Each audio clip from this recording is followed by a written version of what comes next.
জেনায় লিপ্ত হলে তিনটা বিপদ আছে। এক, সে হবে মহাপাপী।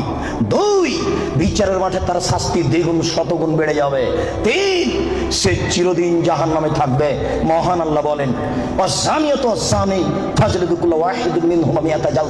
পৃথিবীর মানুষ, বিবাহিত পুরুষ নারী যারা জেনায় লিপ্ত হচ্ছে তাদেরকে 100 লাঠি পিটাও। এখানে বলা হয়নি বিবাহিত না অবিবাহিত, তবে মারার সময় যেন তোমাকে ময়া মহব্বত ভাতৃত্বভাব না ধরে, একবারে যথাযথ পিটাও। সম্মানিত উপস্থিতি, আল্লাহ তাআলা এই পর্যন্ত এখানে বলেছেন। আমি আপনাকে জেনার আলোচনা করতে গিয়ে প্রথমে আলোচনা করছি জেনার বিপদ। জেনা করলে মানুষের উপরে বিপদ আসবে। এক, অল্প বয়সে মরণ হবে, মহামারী হবে, কলেরা হবে। দুই, এমন রোগ হবে যে রোগ বংশে ছিল না, যে রোগ ডাক্তার চিনে না, যে রোগ বংশে ছিল না, যে রোগ ডাক্তার চিনে না।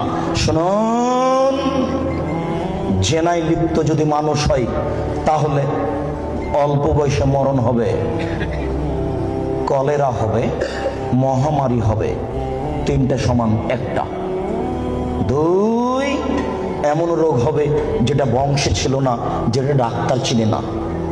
দেখুন, আব্দুল্লাহ ইবনে উমর রাদিয়াল্লাহু তাআলা আনহু বলেন, রাসূল সাল্লাল্লাহু আলাইহি সাল্লাম বলেছেন, লাম তাজহারিল ফাহিশাতু ফি কওমিন কাত্ত ইল্লা